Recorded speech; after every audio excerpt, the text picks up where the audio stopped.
Matt. Okay, so everyone, welcome. Thank you so much for joining us. In honor of National Pet Week, Woofie's has put on a number of webinars every day this week. And today we have the pleasure of having Talia Chupsky, who is the Community Relations Manager for Loudoun County Animal Services, to talk to us a little bit about Loudoun County Animal Services, but also their fostering and adoption programs. So before we get started, I just want to make sure everyone has themselves on mute. So go ahead and mute your microphones now so that we can hear Talia nice and loud and clear. The other thing is we are recording this so that our clients and community can watch this webinar a little bit later if they weren't able to join us live.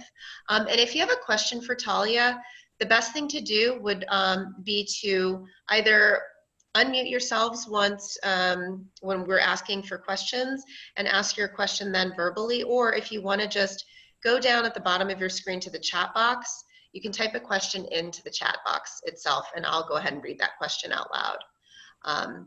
So with that, Talia, let's just go ahead and get started. So we were just talking a little bit before everyone joined us about the shelter and how COVID-19 and the stay-at-home order has affected what goes on in the day-to-day operations of the shelter. So can you talk a little bit about that? Yeah, absolutely. So we have made quite a few changes trying to accommodate all the different rules and recommendations and restrictions, trying to keep everyone healthy and safe, of course, as well. If you've been to our shelter in Waterford, you know it's not the biggest building, so we are in kind of close quarters. We've actually moved all of our operations to curbside service, so you can just pull up. We've got a handy little traffic circle in the front. You can just pull around, give us a call. Most of the times we can help you over the phone, through email. Sometimes we might have to run out there and help you with something like physical you need. But for the most part, we're able to keep everyone socially distant and safe. So that's been kind of one of the big changes we've done, is really starting to utilize some digital platforms. While you might have originally come in and filled out an adoption paperwork in person on a clipboard, right now you're scanning it to us, or we've had people take photographs and send it to us that way. We'll make it work.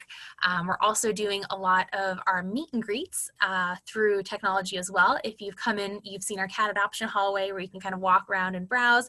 Right now we're utilizing FaceTime, Zoom, Skype, GoToMeeting, and we're doing these virtual kind of webinars with your potential future animal. That's been really fun. We actually did one this past weekend with one of our dogs, Max, and he was absolutely working it in the background of that call. He was just sprawled on the sofa, he was rolling, he was showing off his belly. So it was actually really funny just because we were able to show him in such a relaxed environment versus at the shelter. You know, he might have been a little bit more tense or anxious or listening to what was going on over there, but he was actually in his foster's home, so he was just relaxing and having a really great time. So that's been kind of one of the big changes. Everything right now is digital, as digital as we can make it. So yeah, I've seen a lot of news stories recently, and especially within the last few weeks, about shelters kind of being cleared out and people adopting pets because they're at home and they want the company and the comfort. Did you see that happen at LCAS? for sure. We had a crazy week. I think it's hard to remember at this point, but that like second week of March when everything started getting nuts, we had a super busy week. We had so many animals adopted out. We had a flood of emails from people who wanted to foster. It actually lined up really well because we were supposed to be doing our annual foster training that week. So we moved our entire foster training to a digital platform. And right now we are actually completely full with fosters. I think we have over 100 people who've signed up and done the training ready to foster. Yeah, so it's been awesome to see that outpouring of support from the community. People really want to get involved. People, you know, even right now are still calling us saying, hey, I want to help. How can I help? What can I donate? How can I foster? How can I adopt? So it's been awesome, but it was a crazy week. That week in March, we were basically cleared out of animals.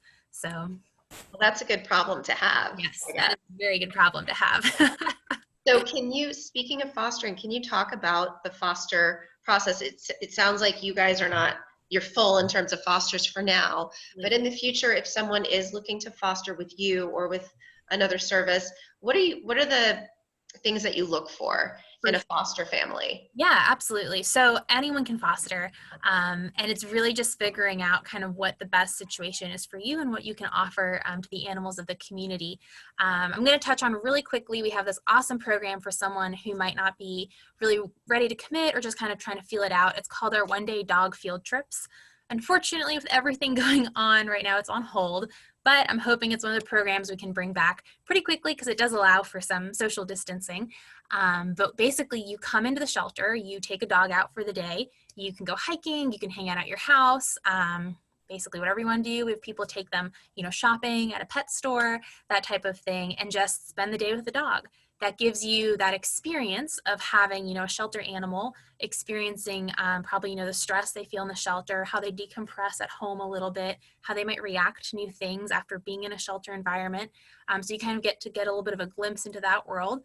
You also get to experience, bringing them back, because for a lot of people that can be hard. So getting that experience of, hey, now they're going to be adopted. This is a great thing you did, is kind of a great way to try that out. And then, of course, honestly, the dogs that go into that program get adopted within that week. It's incredible what a difference it makes when we have information on how they behave in a home, how they do in a car, what they like, what they don't like. Those dogs get snapped up. And then I try to remember to text you that your dog got adopted. So it's really a great way to try it out, and you're only committing to a day. So that's our one-day dog field trip program. So that's a good one to look for.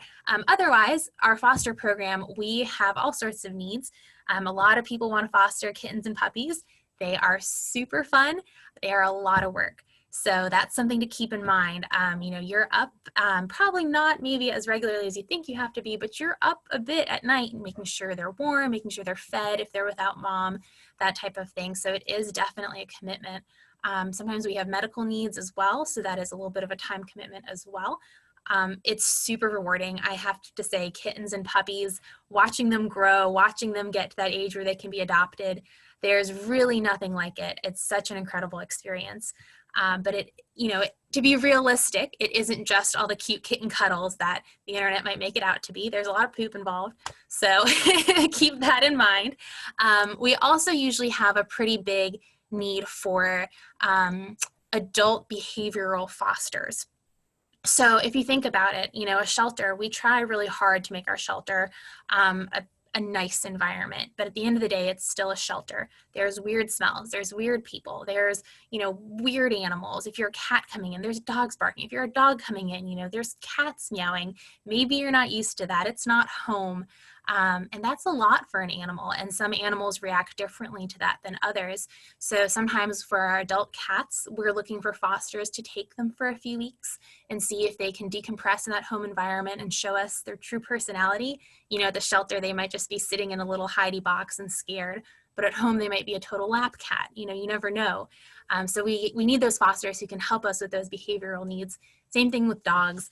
A lot of times we need people who maybe don't have any other pets or small children in the home and can take a dog and see what they're like after a week, of decompressing and kind of getting some downtime, really give us some good information on what type of home would be perfect for that dog. And we have a behavioral team and a medical team here to assist our fosters every step of the way. But yeah, so all sorts of needs, a little bit of everything if you're interested in fostering. That sounds amazing. And I really love the idea of the field trip. Yeah.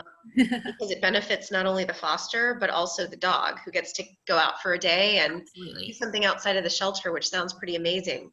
Absolutely. I have a question from someone about background checks. Do you require a background check for fosters? And do you require a background check for that one-day field trip kind of situation? So absolutely. So we do our regular check like we would during our adoption process. So yes. And then for the one-day foster field trip, it's a little different because I will call you actually, so you'll be talking to me. It's a small team over here. So you'll get to talk to me about kind of what your household looks like, what you want to do that day. And sometimes we'll have situations where someone will call me and they'll say, hey, my kids are in school. I have small children, but they'll be at preschool or, whatever. And I want to go for like a 3-hour hike. So I might match them up with a pretty energetic, jumpy younger dog that probably wouldn't be maybe the best fit for small children, but because they're just going out for those 4 hours, it's a great fit. It's great for that person, it's great for that dog, but for like a long-term foster situation, that might be a little bit harder to manage. So it's a slightly different process with the one-day field trips, if that makes sense. And then with the regular fostering, what we usually do is we put out requests. So when you are one of our fosterers, you've gone through the training, the background check, all that good stuff, you're on our mailing list. You'll get emails for the animals you're qualified to foster. And it'll say, hey, we have this 13-year-old cat that, doesn't really want to eat in the shelter. We need someone with a quiet home who can provide these types of things. And so people can kind of self-screen a little bit. Say, that's not really something I want to do right now, or, hey, I have the time. That's exactly what I'm looking for. So yes, to answer your question. So can you tell me a little bit about people that already have pets who are interested in fostering? What are the requirements, or what do you look for in terms of the foster parents that and also the adoptable pets? So let's say someone already has a cat and a dog and wants to adopt another dog into their home. What do you recommend and what do you look for? So wants to adopt or wants to foster? Either. Okay, yeah, sure, absolutely. It kind of depends on the situation for fostering, because if we know, hey, this cat really needs 1 week of calm and quiet, we might be looking for homes without a lot going on. If you have a senior cat that you can keep separate, then absolutely that's a great fit. But if you've got, 3 energetic large breed dogs and you don't have a separate room for that cat, that might be a little bit harder. So it really depends on the situation. Having other animals doesn't necessarily mean you can't foster. It just means you have to know your animals and know what they're like. If you have a grumpy old dog that doesn't like other animals in their space, that's something to consider too, your animal's feelings about it. Right now I have a grumpy old cat who would have some thoughts with me if I brought home a dog right now to foster. So you just have to weigh that and kind of see what's best for your animals. What we do, regardless of if you're fostering or adopting, is you'll speak with the staff. We'll tell you what we know about their personalities, kind of learn about your animal's personalities. But for the dogs, we'll also do a meet and greet. Dog-cat meet and greets aren't really a very successful thing. It's really hard to do because if you're bringing your cat from home into the shelter environment, they are not going to be pleased. They're going to have thoughts for you. Same thing, vice versa. Those things need to be done very slowly. But with the dogs, what we'll do is we'll take them for a nice neutral walk. We have a really nice big front lawn. And so just a nice little parallel walk where they can kind of, feel each other out and see how it's going to go. And usually if it's not going to go well, you can tell that pretty quickly from their body language. Again, someone from our behavior team will be there to kind of assess and say, here's what I see happening. So you kind of have a little bit of a plan going into it, knowing how those pups are going to do together, or if they might not be best friends and we're maybe going to find someone else. So. And can you tell me about, actually I have 2 questions here. The intake process, in terms of the animals that do come into the shelter, where are those animals, where are they coming from most of the time? Absolutely. So we take in from a couple of different sources. Strays, so stray animals in a county, that's one way an animal might come into our shelter. We might get animals in from animal control cases, so cruelty cases, confiscations, neglect cases, things like that. We also might get owner surrenders, so people who can no longer care for their animals and are going to surrender them to us. We also might get transfers, so we work with a series of transfer partners throughout Virginia, West Virginia, so other shelters or groups, and we might bring in animals from there as well.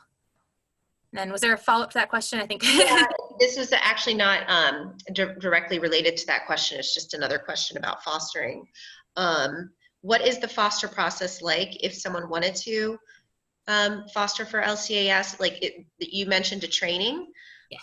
Can you talk a little bit about that? Absolutely. So basically when you sign up for our for fostering, we'll send you to whichever training you're interested in. So we do ask in the beginning you kind of specialize. So you're either going to be working with dogs, you're going to be working with kind of behavioral cat needs or kittens. And then we kind of also have like a medical training. So we get some people who are gung-ho, they're ready for those bottle babies, like let's do kittens. And that's the training they're gonna do. We have people who only want to deal with the dogs. We have some amazing, amazing people who want our medical needs cats, and they are angels because they take on some cases for us. And then we'll send you to about an hour-long training for each of those.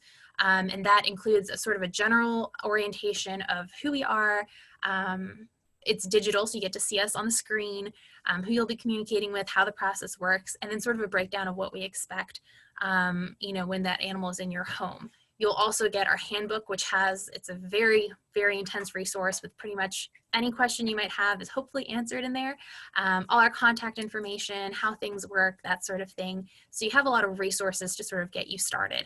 Then if you've successfully completed that training, successfully completed your background check, you're ready to go, you're active in our system, you'll start seeing the emails that are applicable to you. So if you signed up to be a kitten foster, you're not going to get our dog emails, and vice versa, of course. So in those emails, there'll be more information about that specific need, because it's hard to say. It can be so specific depending on the animal's individual needs at that time. And then you'll be working with someone here on our care team. They'll be kind of your point of contact, helping guide you through the process, making sure you know, hey, that's a medical question, let me connect you to our vet tech, or that's a behavioral question, let me make sure our behavior team gets on that. So you have someone kind of holding your hand and helping you through it as you go. So that's great. Can you talk about someone who is interested in adopting a pet from the shelter, who might just be coming in and not really sure what to look for, but they know they want a family dog, or they know they want a dog, for themselves? Like, how do you counsel people who are looking for a pet? Do you give recommendations, or how does that process work? For sure. And that's such an exciting process, I think, is when someone is ready for an animal and they're ready to bring, a little furry friend into their lives. It's such a fun and exciting point in someone's life. I know I really enjoy it. I know everyone else here really enjoys seeing that as well. And I will say right now is a really weird time to adopt an animal. So if you are out there and you're looking and you're wondering why you can't find one, please don't get frustrated. A lot of groups are overwhelmed. Right now we had to shut down our volunteer program, so a lot of groups are running without their normal help. So just keep that in the back of your mind. And then also definitely, as people are staying put, we're seeing kind of fewer animals available overall. So just because your perfect animal isn't there today doesn't mean they won't be there tomorrow. So definitely my word of advice now and always is just kind of keep your eyes open and don't want for it to happen today. Take your time, really find that perfect match, especially right now when things are super weird.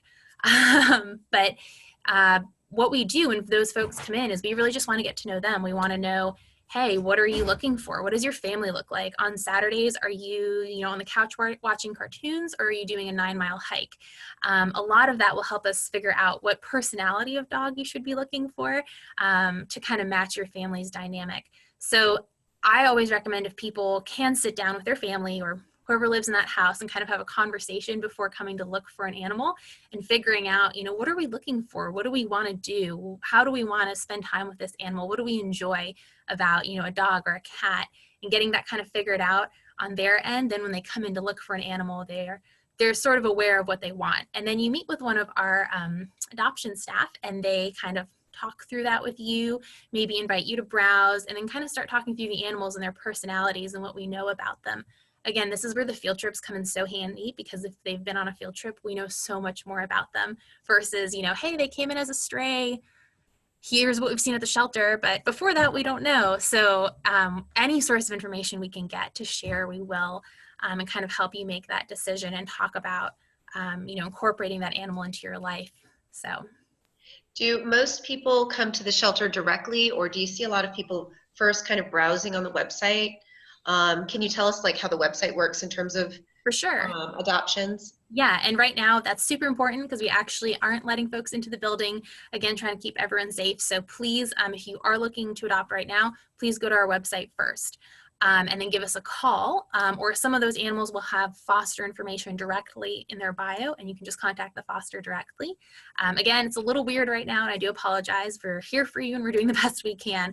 But yes, our website automatically updates every hour. It pulls directly from our database. So I always tell folks that's the best place to go. A lot of these websites like Pet Finder and things like that, they're wonderful, wonderful websites, but they don't update as frequently. So sometimes people will have been looking on, adoptapet.com, and they see that perfect dog, and then 2 days later, it's still on Adopt a Pet, but it's already been adopted. So always check our website or give us a call. We're here to help you and look that animal up for you before making the drive. That way we can make sure, they're still available, they haven't been adopted, anything like that. But yeah, absolutely. So looking on our website or looking on one of the big search engines is a great way to get started. And then there'll be a little bit more information in there. We try to have a couple of photos, a couple of videos. Our platform actually only lets us host one photo at a time. I know people get super frustrated about that, and I'm very sorry. But we do try to provide you some information. We actually have a lot of people who see an animal on our Facebook as well. And that kind of seems to be the split. Either people are coming in just browsing kind of, oh, we've been thinking about getting a dog or thinking about getting a cat, here's kind of what we're looking for. Or they've seen an animal in like a Facebook video or, caught their eye online and they're really interested in that one specific animal. So. Can you apply to adopt an animal online without meeting the animal first, or how does that, what do you guys recommend? Yep. Is there also a background check, or not a background check, but maybe a home visit or something like that that occurs when someone is adopting a dog or a cat? So definitely. So our adoption process is, we try to keep it pretty simple. First, you're going to come in or call us in this day and age, and we're going to talk about that animal. You're going to meet that animal. And then if that seems like a great fit for you, if that's the animal you want to adopt, you've taken the time to kind of learn about their behavior, their personality, their medical needs, if they have any, then you're going to go ahead and fill out an application. And a lot of the times we can actually process everything that same day. We do not require home visits. So, that's not something we're going to take the time to do. There's actually some great research out there that shows they're pretty, not necessarily the best way to decide who might be a good pet owner, who might not be. So we're going to instead focus really on the counseling and making sure you're set up for success in your adoption. But we're going to take the time, make sure you've had all that medical information, all that behavioral information. We're going to run your application through our system, do our background checks, make sure everything's good to go, and then you're going to do an adoption contract. So it's a pretty simple process. There's a few, like you need to be at least 18, you need to have a photo ID. There's some requirements. You can see all of those on our website, but we do believe in open adoptions. So we try to keep the process as available while still making sure we're getting everything we need to get done. That's great. I have a question from someone about concerns about people returning animals once quarantine is over, and also people going back to work and leaving their newly adopted animal at home. Yeah. So how would you address that, or what do you recommend? For sure. So that's going to be a really interesting time. We've never seen anything like this before, so it's really hard to say.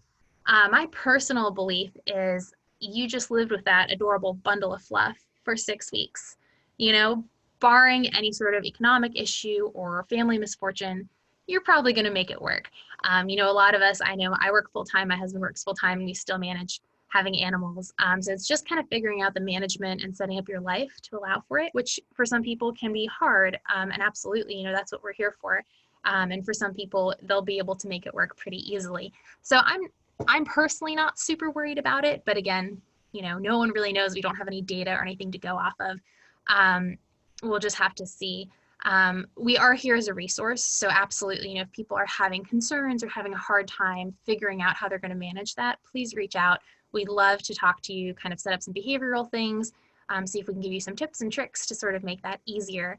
But I think one of the big things right now for people, more so than thinking about, what am I going to do when I return to work, is preparing your animal for when you return to work. So we're home all the time now, and I know I've seen behavioral changes in my dog. I'm only working from home a few days a week, but still those days are very different for her. It's a huge change. So we actually actively we'll take her on a walk, and then we'll leave her at home, and my husband and I will go on a walk for like an hour. Just kind of reminding her that sometimes, we're not home.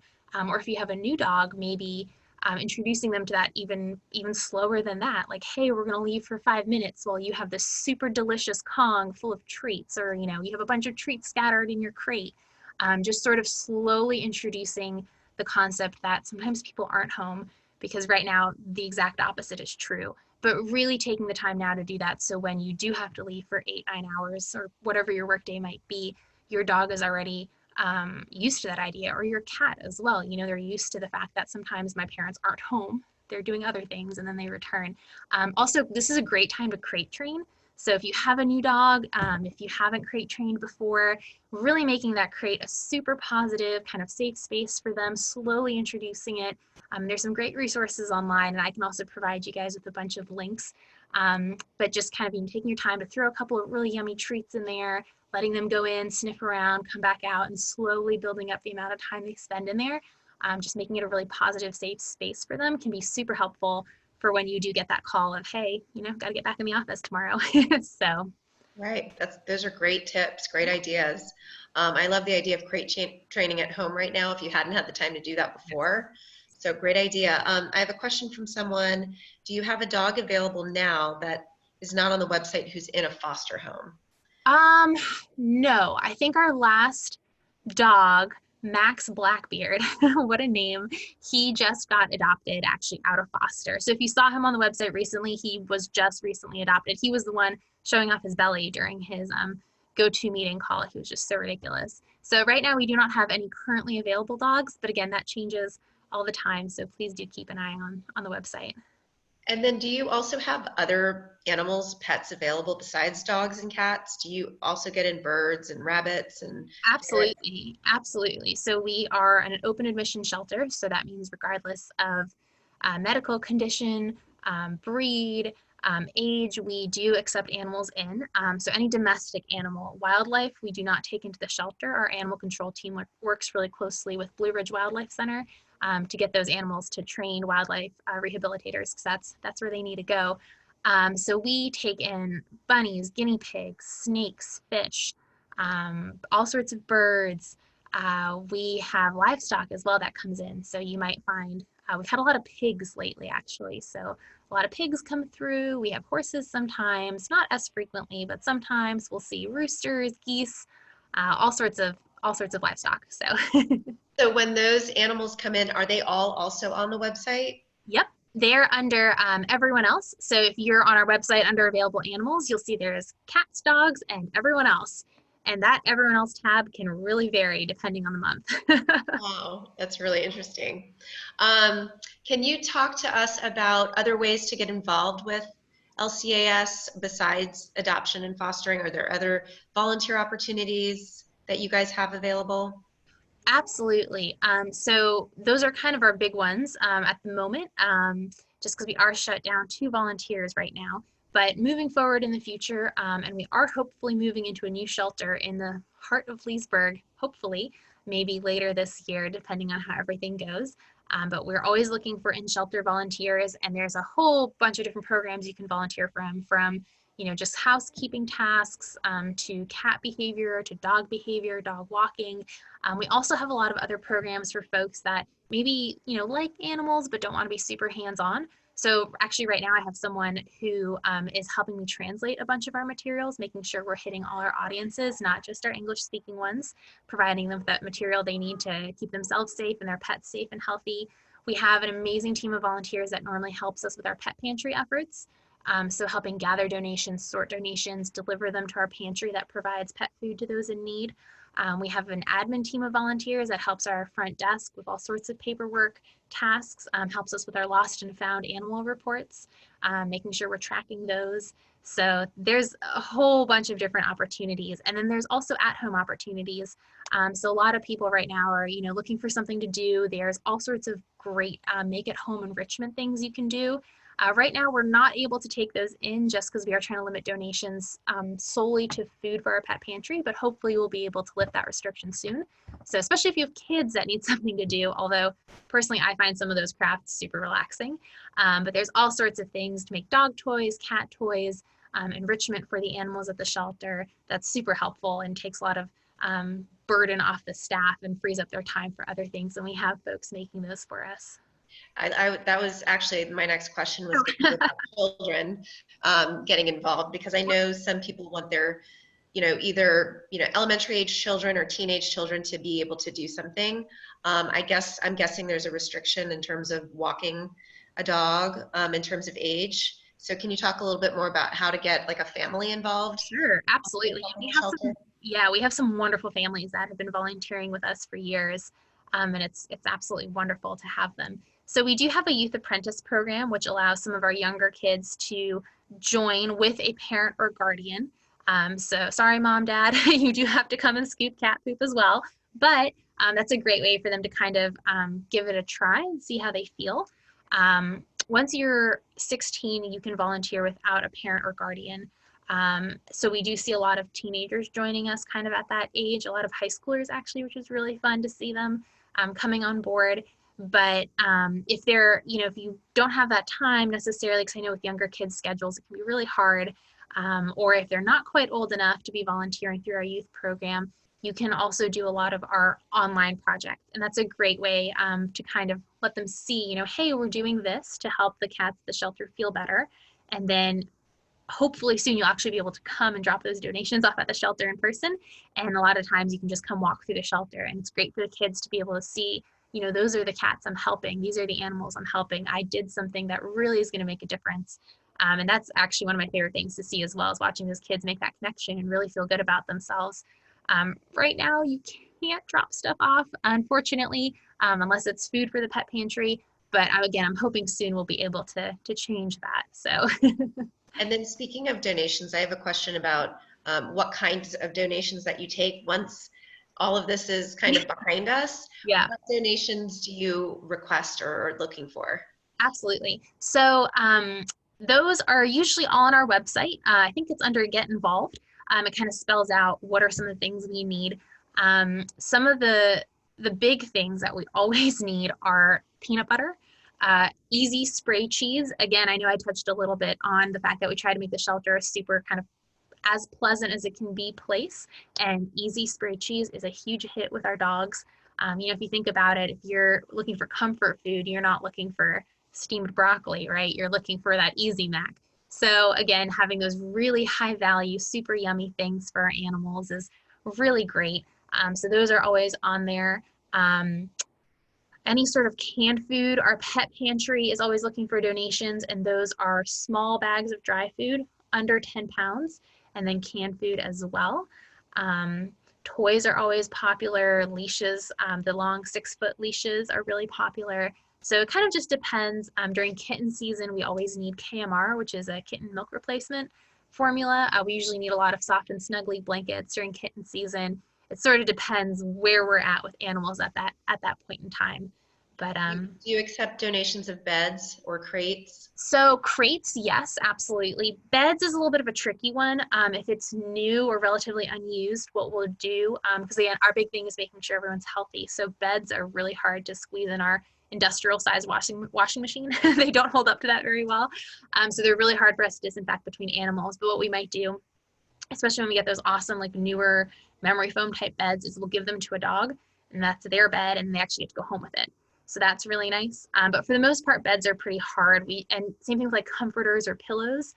Those types of things we can't accept simply because disinfecting them is basically impossible here at the shelter. So we try to stick towards more blankets and things that'll get washed and dried and that sort of thing.